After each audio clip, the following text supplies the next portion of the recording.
오늘 제목이 초대교회 세상을 이기다입니다. 먼저 정리를 하면 초대교회가 스스로 세상을 이길 수 없습니다. 하나님의 역사로 초대교회나 지금 이 시대의 참교회는 하나님이 역사하시는 교회죠. 그래서 하나님이 역사하시는 교회는 세상을 이기게 됩니다. 그런데 어떻게 이기는가? 하나님이 우리에게, 교회에게 약속하신 말씀을 이루심으로 교회가 또 우리가 세상을 이길 수 있도록 하시는 거죠. 그래서 우리가 말씀을 주목해야 됩니다. 하나님은 약속하신 대로 우리를 반드시 승리케 하심으로 결코 망하는 자로 이 땅을 마무리하지 않도록 돌아보실 것입니다. 오늘 본문 말씀이 그것을 증거하는 역사적인 사건입니다. 이제 먼저 본문 33절을 보면서 오늘 서론을 시작하겠습니다. 33절, 저희가 듣고 크게 노하여 사도들을 없이 하고자 할세. 저희가라고 하는 것은 사내들인 공회, 유대 당국자들이죠. 이들은 당시에 최고의 권력을 갖고 있습니다. 사람 한두 명쯤, 아니 여러 명, 그냥 종교적인 이유를 달아서 죽이는 것은 식은 죽먹기죠. 그런데 왜 이들이 사도들을 향해서 그렇게 노해서 사도들을 죽이려고 했을까? 우리가 직접 상황은 보지 못하지만 상상하면 마치 미친 개처럼 길길이 뛰면서 사도들을 죽이려고 하고 있습니다.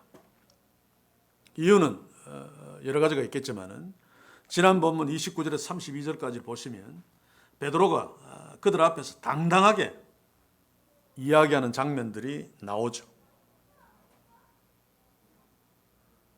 바로 이것입니다. 그들은 대단한 권세, 최고의 자리에 앉아있기 때문에 하늘 높은 줄 모르는 자들이죠. 하나님이 있다고 하면서도 하나님이 없습니다. 그들이 하나님의 자리에 앉아 있습니다. 그래서 그들 앞에 선 연약한 자들, 그들 앞에서 빌빌대고 머리 숙이고 말 한마디만 해도 그대로 순종하고, 그런데 이 사도들, 이놈들은 자기들의 말에 순종하지 않습니다. 갈릴리 어부 출신, 또 자기들이 죽여버린 예수님의 그 제자들, 형편없는 놈들인데 우리가 누군데 겁도 없이 위협하고 감옥에 가두고 그랬음에도 불구하고 사내들인 공회 앞에서, 자신들 앞에서 예수를 외쳐대고 겁 없이 서 있으니까 아마 그것만으로도 자존심이 대단히 상했겠죠. 우리가 앞에서 쭉 보았습니다만 이들은 베드로와 요한에게 1차적으로 엄정하게 경고했죠. 그럼에도 불구하고 그들은 예수의 이름을 전하며 이적을 행하고, 그래서 많은 사람들이 예수를 믿게 되었습니다. 그래서 그들은 나중에는 사도들을 감옥에 쳐넣어 버렸습니다. 이 정도면 겁을 먹을 만한데, 물론 천사들이 탈옥시켰습니다만 나중에 재판하려고 가보니까 없습니다. 멀리 도망갔나 보다. 그런데 바로 코앞에 성전에서 예수 그리스도를 전하고 있습니다. 정말 화가 났을 것입니다. 자기들을 조금도 겁내지 않고 있는, 그리고 자기들의 그 한 일들, 자기들은 하나님을 위해서 하나님을 참남케 한 예수를 빌라도의 손에 의해서 죽였는데, 그것도 십자가에 매달림으로 하나님의 저주로 죽은 것이 분명한데 이들은 뭐라고 떠들고 있습니까? 28절에 보시면 가로되 우리가 이 이름으로 그들이 협박한 것이, 가로되 우리가 이 이름으로 사람을 가르치지 말라고 언급하였으되 너희가 너희 교를 예루살렘에 가득하게 하니 이 사람의 피를 우리에게로 돌리고자 함이로다. 예수의 피, 예수가 죽은 그 책임을 우리에게 돌리고자 한다. 너희가 지금 예수가 십자가에 죽은 것, 그 죄를 우리에게 덮어 씌우려고 한다. 사실 우리에게는 책임이 없다는 거죠. 우리가 조금 관여한 것은 사실이지만, 그러나 로마 총독 빌라도가 죽인 거지, 또 우리는 조금 관여한 것이 하나님의 권위, 하나님의 영광을 위한 것이었다. 로마 제국이 십자가에 매달아 죽임으로 하나님의 저주를 받아 죽은 것이 마땅한데 너희들은 어째서 우리가 죽였다고 우리에게 죄를 뒤집어 씌우느냐. 그런 겁니다. 특별히 이 메시지에 아마 사내들인 공회가 사도들을 죽이려고 했다는 것은 예루살렘에 있는 예수 공동체를 깡그리 없애려고 했다는 뜻과 마찬가지입니다. 30절에 32절에 보시면 너희가 나무에 달아 죽인 예수를 우리 조상 하나님이 살리시고 이스라엘로 회개케 하사 죄사함을 얻게 하시려고 그를 오른손으로 높이사 임금과 구주를 삼으셨느니라. 우리가 이 일의 증인이요 하나님이 자기를 순종하는 사람에게 주신 성령도 그러하니라. 너희가 나무에 달아 죽인 자, 너희들이 죽였다 예수를. 그런데 하나님이 그를 다시 살리셨다. 거기에도 너희 조상이 아니고 우리 조상이 하나님. 하나님은 너희 하나님이 아니야라고 하는 간접적인 시비가 있죠. 하나님이 살리셨다. 그리고 그 하나님이 오른손으로 그를 높이사 임금과 구주를 삼으셨다. 이스라엘을 다스리는 통치자와 이스라엘의 구원자로 삼으셨다. 그러니 이들은 무엇이 됩니까? 하나님의 대적자가 되는 거죠. 그런데 이 말을 그토록 위협하고 협박하고 감옥에 가두고 해서도 눈 하나 깜짝하지 않고 그들 앞에서 당당하게 외치고 있습니다. 사실 이게 초대교회의 모습이고 종교개혁 때 복음 위에 선 교회의 모습이고 오늘 이 시대에 참교회의 모습입니다. 대통령 하나 왔다고 온갖 떠는 그게 아니라 이런 권력 앞에서도 눈 하나 깜짝하지 아니하고 예수 그리스도를 전하는 담대함. 벌써 초대교회는 세상을 이기고 있죠. 이런 외침 때문에 이 이대 당국자들은 머리에 뚜껑이 열려버렸습니다. 그게 바로 33절입니다. 오늘 본문. 저희가 크게 듣고 놓아여 사도들을 없이 하고자 할지. 이들의 권력과 권세를 미루어 보면 사도들을 죽인 일은 손바닥 뒤집는 것보다 훨씬 더 쉬웠을 것입니다. 그들에게는 그럴 만한 충분한 힘이 있었고 그럴 만한 충분한 악이 있었습니다. 자, 그런데 사도들이 이들의 의도대로 죽는다면 초대교회는 세상에 지는 꼴이 됩니다. 그냥 끝나는 거죠. 그런데 오늘 하나님께서 교회들을 초대교회가 세상을 이길 수 있도록 놀라운 일을 행하십니다. 하나님은 때로는 정상적으로 일하시지만은 때로는 아이러니한 하나님이 그런 어떤 유머가 있는 것 같습니다. 모세를 애굽의 궁궐에서 왕자로 키워서 이스라엘 백성들을 애굽 땅에서 이끌어내는 아이러니죠, 그렇죠? 요셉을 노예로 감옥으로 그래서 바로 앞에 세우셔서 바로의 애굽의 제2인자가 되게 하셔서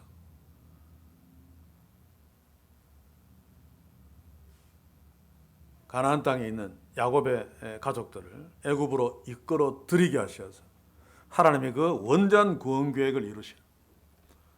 오늘은 가말리엘을 지금 동원했습니다. 위기의 순간에. 가말리엘이 아마 가만히 있었으면 그럴 리는 없습니다만 그들은 이 사도들을 몽땅 죽였을 것입니다. 그러면 예루살렘에 있는 초대교회 성도들은 다 흩어졌겠죠. 그런데 놀랍게도 이 위기의 순간에 아무도 예상치 못했던 일이 일어납니다.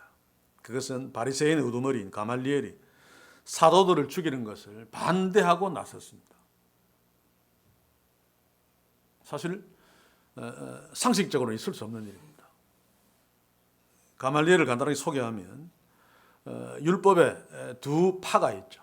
샴마이파와 힐렐 학파가 있는데 예수님도 힐렐 학파의 율법 해석을 주로 따랐습니다. 자, 그런데 그 학파를 세운 힐렐의 손자가 바로 이 가말리엘입니다. 바리새인의 우두머리인데 바리새인의 우두머리에서 끝나는 것이 아니라 이스라엘 유대인 전체가 존경했던 그런 자입니다. 한마디로 살아있는 하나님의 입이라고 볼 수 있죠. 자, 그런데 몇 달 전만 해도 예수님이 살아계실 적에 이 가말리엘이 속해있던 바리새인은 예수님과 원수로 지냈습니다. 첨예하게 대립되었죠.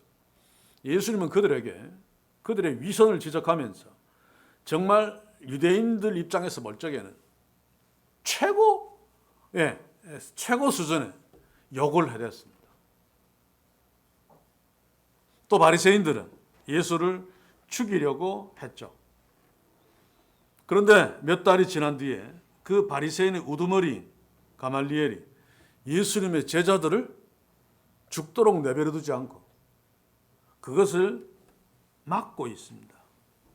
아마 바리새인들은 깜짝 놀랐을 것이고 유대 당국자들도 가말리엘이 왜 저러지? 노망했나? 라고 할 정도로 놀랐을 것입니다. 왜냐하면 상상 밖의 일이기 때문에. 우리는 여기서 이제 가말리엘이 그렇게 한 것을 놓고 몇 가지를 물어야 됩니다. 가말리엘이 사도들을 죽지 않도록 사도들 편을 든 것, 그 진정한 의미가 무엇인가? 왜 그랬을까라고 하는 질문을 해야 됩니다. 보통은 가말리엘이 한 말이 맞다. 그렇게 단순하게 이해합니다만, 그러나 조금 세심하게 들여다볼 필요가 있습니다. 왜냐하면 저는 오늘 이 시대에도 당시에 유대교 하나님을 믿는 사람들 중에 가장 존경받았던 가말리엘 같은 자가 오늘 시대 교회 안에 가면을 쓰고 너무너무 많기 때문이고, 그럼에도 불구하고 대부분의 성도들은 유대인들이 가말리엘을 존경하고 따랐던 것처럼 그렇게 존경하고 따르고 있기 때문입니다. 죽었는데도 따르고 있습니다. 그래서 우리가 이 가말리엘의 정체를 한번 들여다볼 필요가 있습니다. 자, 그러면 가말리엘이 무슨 말을 했는가? 35절부터 39절까지가 가말리엘이 한 말이죠. 35절은 사도들에 대해서 죽이려고 한 것, 그거 조심할 필요가 있다. 그래놓고 역사적인 사실을 두 가지 듭니다.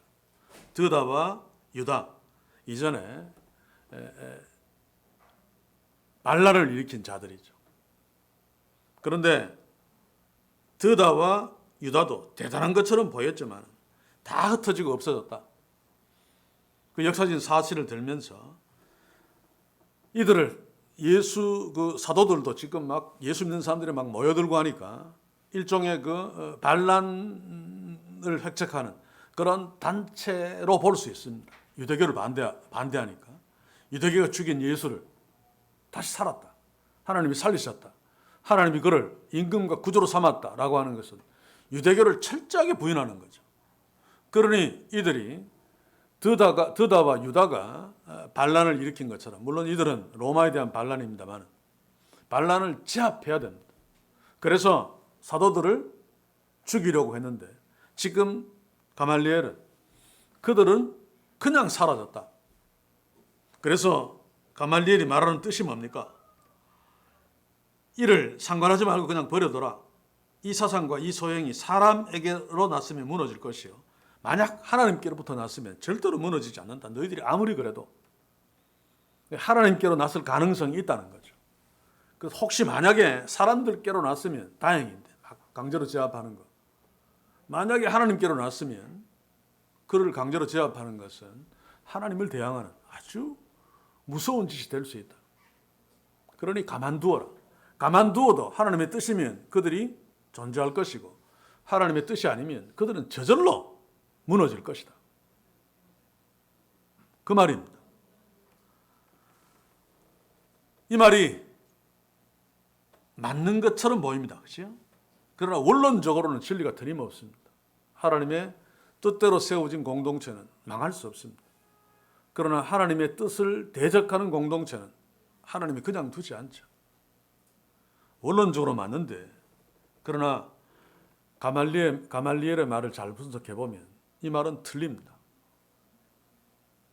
하나님의 공동체가 승하고 하나님을 반대하는 공동체가 망한다는 것은 영원이라는 시간 속에서 최소한 주의 재림 때까지 전체를 놓고 내려야 될 결론입니다.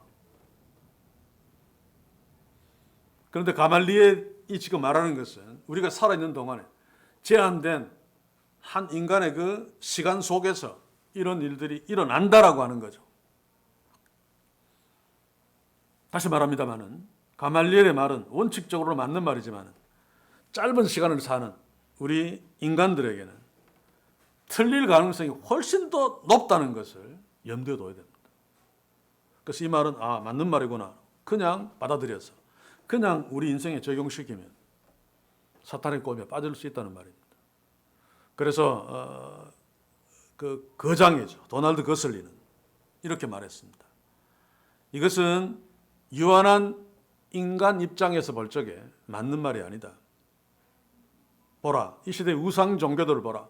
어떤 것들은 기독교보다 훨씬 더 역사가 길고 지금도 흥황하고 있다. 어쩌면 예수님의 재림 때까지 계속 흥황할지도 모른다. 그렇다면 그것이 그 이단들의 우상 종교가 하나님의 뜻으로 생겨난 종교인가? 망하지 않으니까.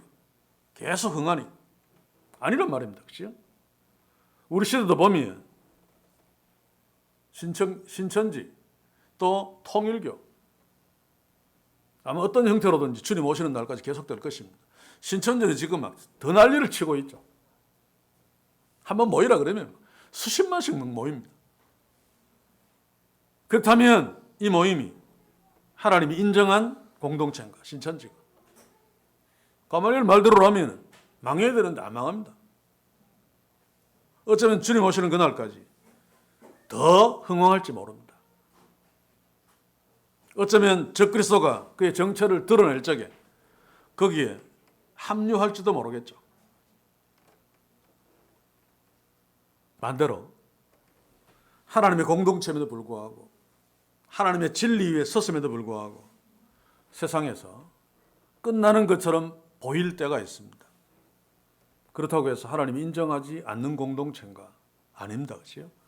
지금 초대교회 상황이 그렇습니다. 네로 황제 이후로 10대 박해라고 불립니다만 그 250년 동안 그래서 그 사이에 죽었던 사람 박해가 막 심해질 때 교회가 초대교회 거의 막 허물어지고 끝나는 마당에 죽은 사람 가말리엘의 말을 적용시키면 하나님이 인정한 공동체일 수 없습니다. 소멸되고 있으니. 그런데 아니란 말입니다. 특별히 베드로가 죽고 바울도 죽고 다른 사도들도 다 순교당했습니다. 그러면 끝나는 거죠. 그렇죠? 이제 마지막 남은 사도 요한마저 밤모섬으로 유배되었습니다. 사실 초대교회는 끝난 거나 마찬가지입니다. 그렇다면 가말리엘의 말처럼 하나님의 뜻이 아니니까 소멸된 것입니까? 아니죠. 그렇죠? 하나님은 사도 요한을 통해서 소멸되어가는 초대교회를 살리셨습니다. 오히려 250년 동안 박해가 계속 되어졌습니다만 그 박해 속에서 초대교회가 이길 수 있었던 것은 요한계시록 때문입니다. 밤모섬에 유배된 사도 요한에 의해서 하나님은 예수 그리스도는 그에게 요한계시록을 쓰게 하셨습니다. 그것을 끊이지 않는 박해 속에 있는 초대교회들이 읽고 250년 동안 지독한 박해 속에서도 믿음을 지키며 견뎠습니다. 그 뒤에 로마 제국은 이 기독교를 승인하게 되죠. 요한계시록을 보면 예수님이 자기를 소개하는 것 한마디로 나는 알파와 오메가다. 로마 제국도 내가 시작했고 로마 제국도 내가 끝낸다 그 말입니다. 로마 황제 대단한 것 같지만 그 시작도 내가 했고 그것이 끝나는 것도 내가 한다. 유대 당국자들도 마찬가지죠. 알파와 오메가 대신 주께서 시작하셨습니다만 또한 끝내게 하실 것입니다. 그래서 우리는 여기서 이 가말리엘의 말을 놓고 잘 분별해서 적용시켜야 됩니다. 진리처럼 보이지만 유한한 인간의 삶 속에서는 틀리는 말이 말일 수 있다. 더더욱 틀리는 말이다라고 마침표를 찍어도 별반 다르지 않습니다. 그래서 오늘 이 시대 우리들은 교회가 막 흥왕하고 교회 건물 막 짓고 막 그러면 부흥했다, 성장했다, 성령 충만하다, 하나님의 역사다라고 단정 짓죠. 아닐 수 있단 말입니다.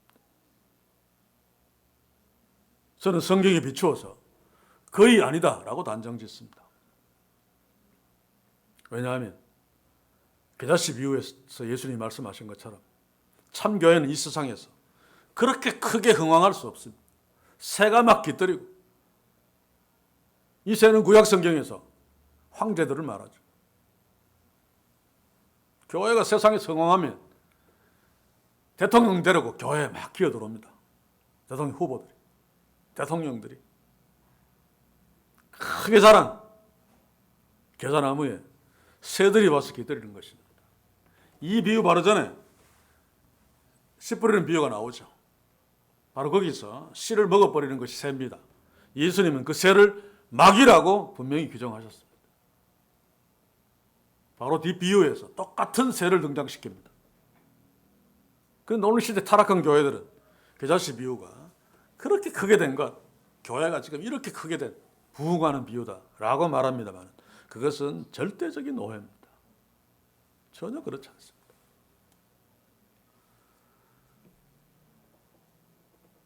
그래서 가말리엘의 이 말을 잘 분석해서 오늘 이 시대 삶에 적용시켜야 됩니다. 그 둘째 질문은 가말리엘이 정말로 하나님의 뜻을 중요하게 여겼는가? 그래서 사도를 죽이는 거 잘못하면 하나님의 뜻이면 큰일 나기 때문에 하나님의 뜻을 이루기 위해서 사도들을 못 죽이도록 가만두도록 했는가? 아닙니다. 그렇죠? 가말리엘에게는 하나님이 없습니다. 대단히 위대한 랍비일지 몰라도 그는 자신이 하나님입니다. 만약에 그가 하나님의 뜻을 중요하게 여겼다면 바로 몇 달 전에 예수님이 무도하게 불법 재판을 받고 죽을 적에 가말리엘이 그때도 말했어야 됩니다. 유대 당국자들에게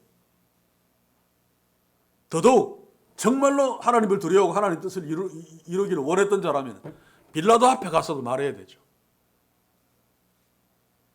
하나님의 뜻대로 일어선 자라면 예수를 죽이면 하나님 뜻을 거스르는 거다. 그러지 마라, 그냥 두어라. 그래야죠. 그런데 그때는 가만히 있었습니다. 왜입니까? 예수님이 죽는 것이 자기한테 유리하기 때문입니다. 바리새인들 예수님이 얼마나 비판했습니까? 바리새인들의 그 체면을 얼마나 구겨놓았습니까? 예수님 따르느라고 그 이전에 바리새인들 따르던 자들이 다 예수님한테 가버리니까 돈도 안 됩니다. 인기도 없습니다. 가말리엘도 거기에 포함되어져 있습니다. 그런데 예수가 죽는다? 아, 잘 됐다. 우리한테 유리하군. 입 다물었던 것입니다. 그런데 몇 달 뒤에 예수님의 제자들을 향해서는 그 죽는 것을 말립니다. 사도들을 살리려고 했습니다. 왜입니까? 사도들이 사는 것이 자기들에게 유익하기 때문입니다. 사도들이 전하는 것이 무엇입니까? 예수의 부활을 전합니다.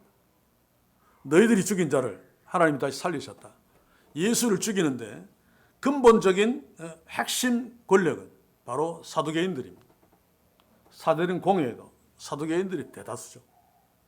그리고 그 사두개인들은 부활을 부인합니다. 그런데 사도들이 예수의 부활을 막 전하고 너희들이 죽인 예수가 다시 살아났다.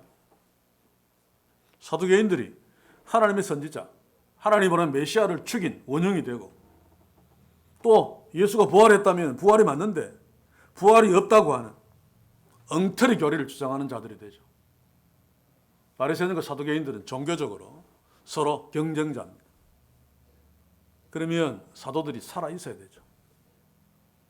사도들이 외치는 그 말은 사두개인들에게는 치명적인 것이기 때문에 그래서 지금 가말리엘이 사도들을 못 죽이도록 말리고 있습니다. 우리가 이런 가말리엘의 속뜻을 놓치면 안 됩니다. 정말로 가말리엘이 하나님의 뜻을 중요하게 여겼다면 가만두어라 라고 하면 안 됩니다. 적극적으로 분별하려고 해야 되죠. 한 가지 예를 들겠습니다. 밭에 보물상자가 숨겨져 있습니다. 그것을 믿는다면은 막 이제 그 트랙터로 확 갈아서 막 쓰레기통에 버리려고 하는데 그 안에 보물상자가 있어. 그게 확실하다면 파서 보물상자를 찾아내겠죠. 가만두라가 아니라 열심히 찾아서 파내라. 그런데 보물상자가 분명히 있으니까 기다려라. 가만두어라. 비 오고 막 하다 보면 언젠가는 보물상자가 드러날 거야. 그렇게 말하는 자는 보물상자가 그 밭에 숨겨져 있다는 것을 정말로 믿는 자가 아닙니다.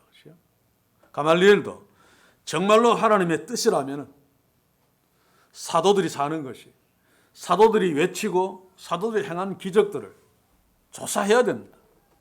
정말로 하나님에 의해서 이루어진 것인가. 그런데 가말리엘은 거기에 관심이 없습니다. 오직 백성들의 인기, 자신의 유익에만 관심이 있죠. 그래서 가만두어라라고 하는 것도 시간 끄는 것입니다.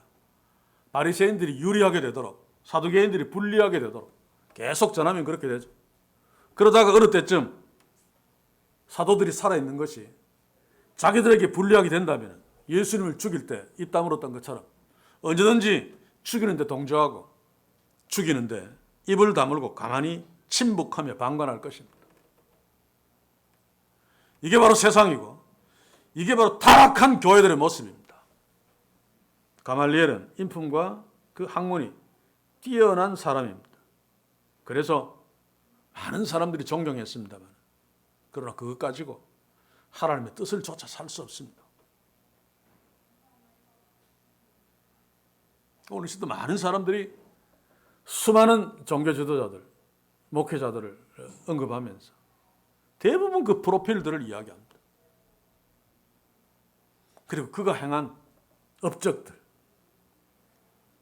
그런데 그것이 가말리엘에게 비교할 수 있겠습니까?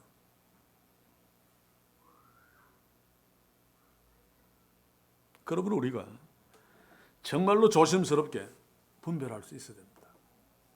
예수님 말씀에 주의 제자들에게 이야기한 여러 가지 경고들 중에 가장 집중적으로 가장 먼저 한 것이 사람을 주의하라. 거짓 선자를 주의하라. 왜냐하면 그만큼 쏟고 그만큼 잘 마음을 빼앗기고 무너지기 때문에 그만큼 많은 사람들이 미혹당할 수 있기 때문에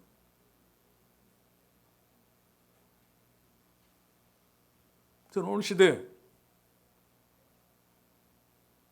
그런 모습들을 너무 많이 보면서 너무 괴롭습니다, 솔직히. 그런데도 저도 같은 그라운드에 있기 때문에 그러나 저만큼 노골적으로 비판하는 사람들은 거의 없죠. 무조건 손해니까. 그래서 하나님의 말씀을 계속 주목하라고 강조합니다. 그것은 하나님 앞에 서는 것뿐만 아니라 하나님의 지혜를 얻는 거죠. 그 세상에 하나님이 인정하시는 선과 하나님이 반대하시는 악을 분별할 수 있습니다. 사람을 분별할 수 있습니다. 목사 여러 명과 어느 허접한 집사 한 명과 어디에서 초대를 해가지고 그 모임에 가서 앉았다가 탁 누가 나와서 막 설교하는데 딴 목사들은 가만히 앉아서 아멘하고 있는데 그 집사님은 일어서 돌아 나왔어요. 나중에 알고 보니까 이단이. 집사님은 분별한 거예요. 그런데 목사님들은 분별 못했어요. 그게 살아계신 하나님의 말씀의 차이입니다. 그 안에 말씀이 있어서 성령께서 분별하게 역사하시면 어떻게 전문가가 아니기 때문에 구체적인 말씀으로 딱딱 집어서 이게 아니다라고는 못하는 경우들이 있지만 아닌데 라고 하는 그 원론적인 분별을 할 수 있습니다. 우리에게 이런 능력이 있기를 원합니다. 가말리엘 같은 자를 보고 분별할 수 있도록. 그래서 제가 가말리엘이 한 말이 참인가 아닌가를 분석해 드린 것입니다. 자, 그런데 가말리엘의 말을 듣고 사도 죽이는 것을 보류했죠. 이 당국자들도. 40절에 보시면 저희가 옳게 여겨 사도들을 불러 채찍질하며 예수의 이름으로 말하는 것을 금하고 놓으니, 이것은 가말리엘의 말을 옳게 여겼다는 것이 아닙니다.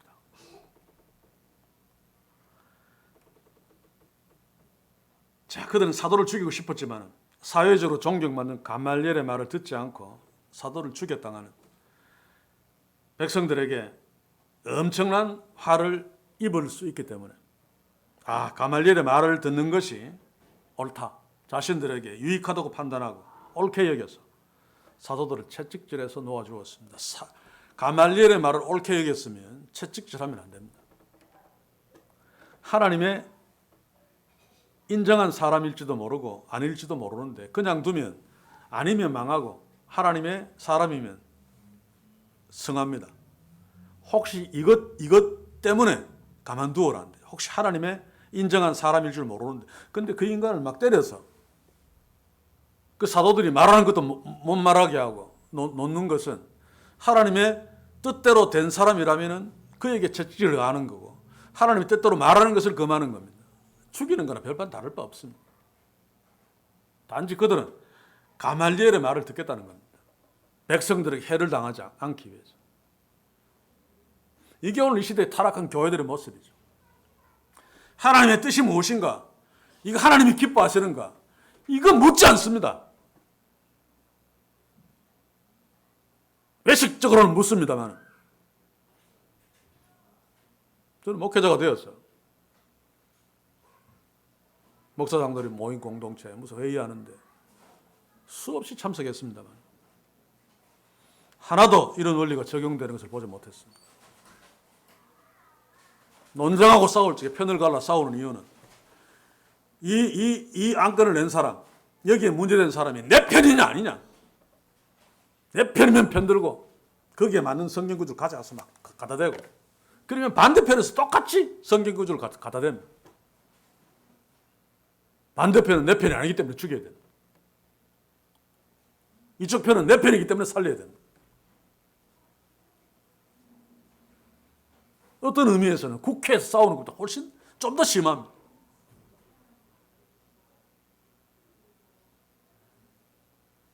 하나님의 뜻이 무엇인가? 질문하면서 목회하면 반칙 못하죠. 그렇죠? 이상한 짓들 못합니다. 뭐 잘 된다고 해서 프로그램 함부로 가지고 들어오지 못합니다. 오늘 이 시대 교회가 잘 된다는 프로그램, 성경과 냉정히 비춰보면 하나도 성경에 맞는 것이 없습니다. 인위적으로 인간이 막 거기에는 성경 말씀이 수없이 들어갑니다. 사람들을 속이기 위해서. 성경 말씀을 막 인용했다고 해서 다 하나님의 뜻이고 하나님의 프로그램입니까? 그렇지 않죠. 그렇지? 그런데 우리는 그것을 분별할 수 있는 능력이 없습니다. 대부분. 그래서 주의 말씀을 주목해야 됩니다. 분별할 수 있어야 됩니다. 개인적으로, 극단적으로 그럴 리는 없을 것입니다만, 제가 교묘하게 하나님의 말씀으로 해서 여러분들을 미혹할 수 있습니다. 거기에 속지 않고 구별할 수 있을 만큼 주의 선악을 분별하는 능력들이 있어야 됩니다.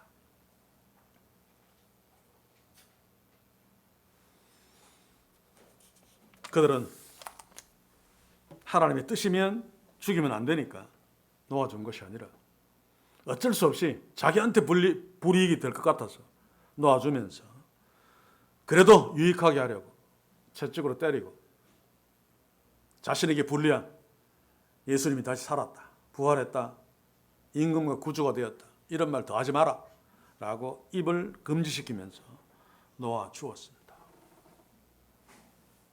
이들이 채찍이 얼마나 맞은지를 모르겠습니다만 아마 상당히 많이 맞았겠죠. 당시의 채찍은 가죽을 세 줄로 꼬은 것입니다. 거기에 막 뼈 조각이나 쇠 조각을 끼우지는 않았습니다.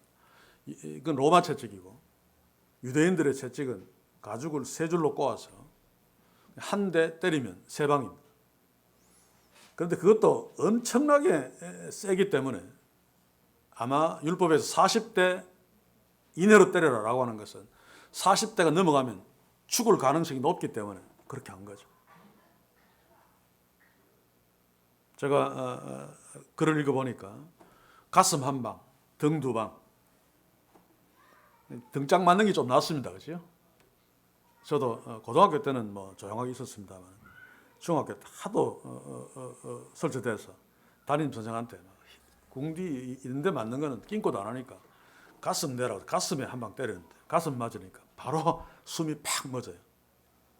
가슴 한 대 치고 등 두 대 치고 아마 사도들도 반 죽을 만큼 어쩌면 등짝에 피를 질질 흘리면서 나왔을 것입니다. 자, 그러나 그럼에도 불구하고 사도들은 어떻게 반응했습니까? 이게 참 중요한데 41절 보시면 사도들은 그 이름을 위하여 능욕 받는 일에 합당한 자로 여기심을 기뻐하면서 공의 앞을 떠나니라. 자, 이렇게 결론 내리고 기뻐하면서 떠난 근거가 뭡니까? 하나님의 말씀입니다. 예수께서 그렇게 말씀하셨죠. 누가복음 21장 17절 18절을 한번 봅시다. 또 너희가 내 이름을 인하여 모든 사람에게 미움을 받을 것이나 지금 미움을 받아서 채찍에 맞고 말하는 것을 금하게 하고 피 질질 흘리면서 당했습니다. 그러나 너희 머리털 하나도 상치 아니하리라. 피 났는데 이 머리털 하나 상치 않겠다는 말은 과장법이죠. 그러나 그들은 죽지 않았습니다. 살았습니다. 하나님이 가말리엘을 끼워 넣지 않았으면 아마 사도들은 생명을 부지하지 못했을 것입니다. 그런데 하나님은, 예수님은 제자들에게 약속하신 대로 머리털 하나도 건드리지 못하게 하겠다라고 하는 약속을 그 가말리엘을 끼워 넣으셔서 이루셨습니다.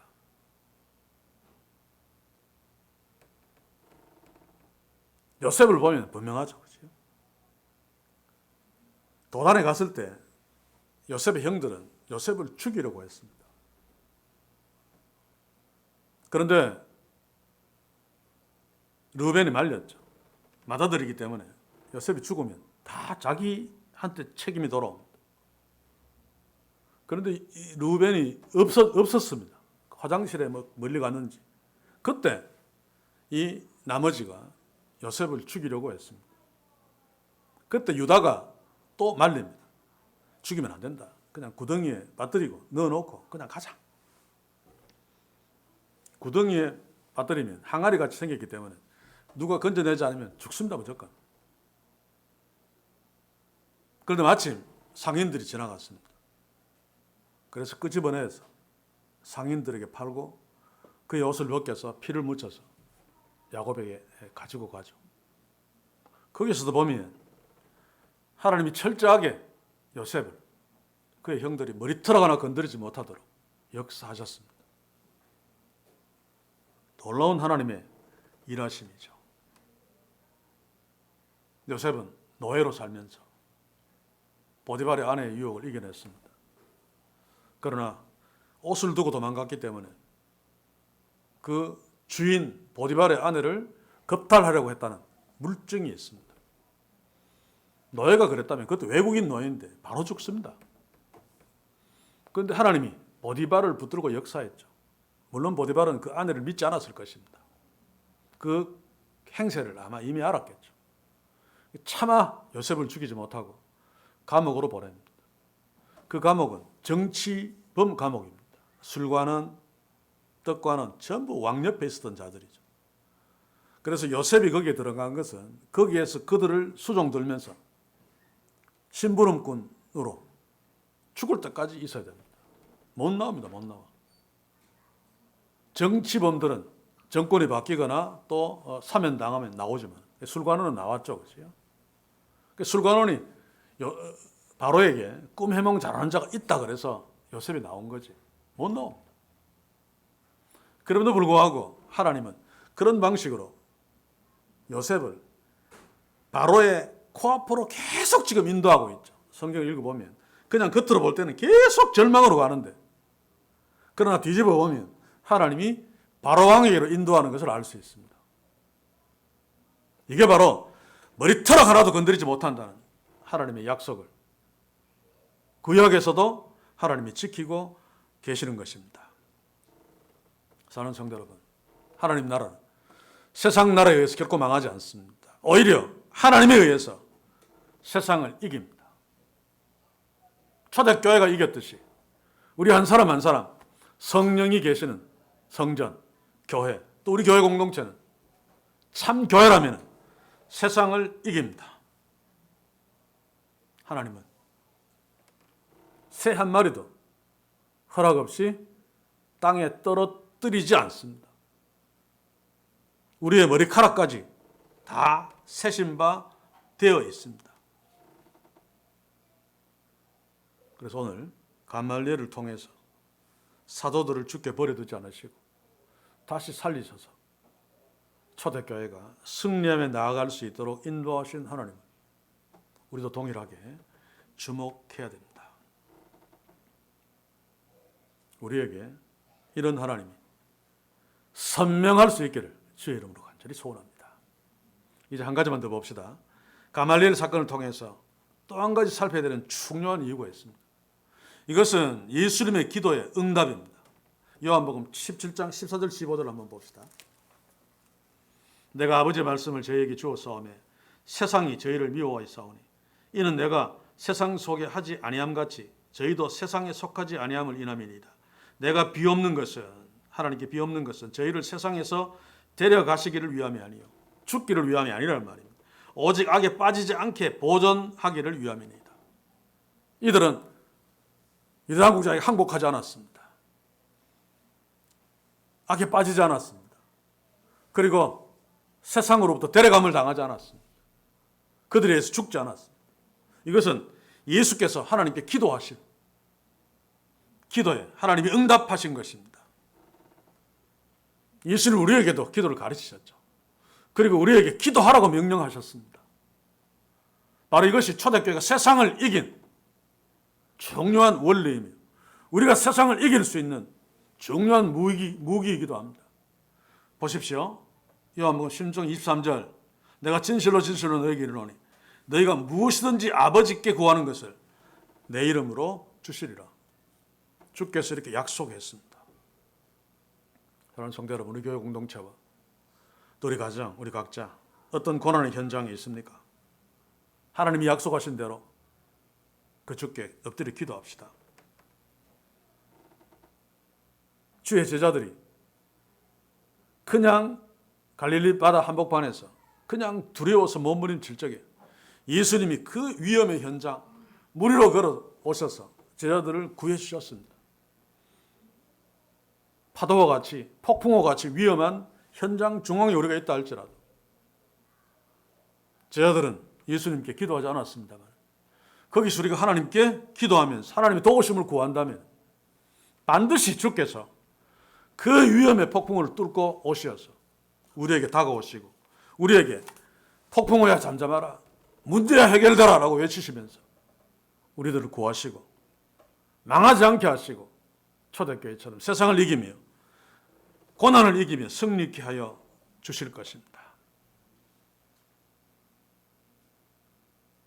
승리하는 교회, 승리하는 성도, 세상의 위협 앞에서 겁은 납니다만 기도하면서 주의 명령대로 순종하는 자들입니다.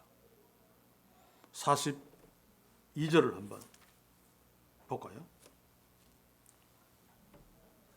저희가 날마다 성전에 있든지 집에 있든지, 자, 성전에 있든지라고 하는 이전에는 유대교의 핍박을 받지 않기 위해서 성전에 기도하러 가고 성전에 제사하러 갔습니다만 지금은 성전에 가는 이유가 성전에 사람들이 많이 모이기 때문인데 예수는 그리스도라 가르치기와 전도하기를 쉬지 아니하니라. 그러니 유대 당국자들은 환장할 노릇입니다. 이게 바로 초대교회가 사도들이 유대 당국자들을, 유대교를, 세상을 이기고 있는 증거입니다. 위협에 굴복하지 아니하고 그들의 본산지 성전에도 들어가고, 그래서 그리스도를, 예수가 그리스도다, 예수가 구원자시다 라고 외치는, 이게 성령이 역사하시는 초대교회의 모습이고 성령이 역사하셨던 종교개혁 시대의 교회, 오늘 시대의 참교회의 모습입니다. 이제 잠깐 우리에게 질문하고 말씀을 마칩시다. 이 땅의 교회들은 차치하고 우리 교회, 그리고 우리 가정, 우리 한 사람 한 사람은 지금 초대교회처럼 세상을 이기고 있는가? 질문합시다. 그냥은 이길 수 없습니다. 그러나 하나님께서 반드시 이기게 하실 것입니다. 주께서 성경 말씀을 통해서 우리에게 약속하신 그 말씀을 이루심으로 말미암아. 그래서 우리는 초대교회의 그 승리가, 말씀대로 이루시는 하나님이 주시는 승리가 우리 교회, 우리에게 있기를 소원하면서 초대교회가 주의 말씀에 순종하는, 말씀대로 복음을 외치잖아요. 순종하는 그런 역사가 있기를 소원하며, 세상을 거스리는, 아무리 생명을 죽일 수 있는 그런 힘이 있다 할지라도 거기에 굴복하지 않는, 하나님이 더 크시니까 그 하나님의 말씀대로 고난을 각오하고 세상 앞에 당당하게 어깨를 펴고 서는,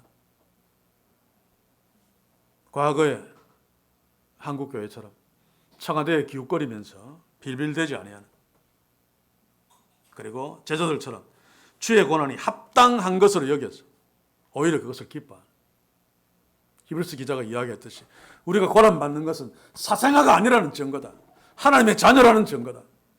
물론 믿음 때문에 당하는 고통이죠. 또 그리고 직접적으로 믿음 때문이 아니라 할지라도 우리의 삶 속에서 일어나는 고통 중에 상당 부분은 우리가 하나님의 자녀이기 때문에 사탄이 우리를 무너뜨리려고 주는 고난들이 굉장히 많습니다. 그러나 하나님이 우리를 통해서 그런 고난을 이겨내시기에 반드시 역사하실 것입니다. 그래서 이 사도들이 이겨낸 것, 예수님의 기도의 응답이듯이 우리도 주께 엎드려 기도합시다.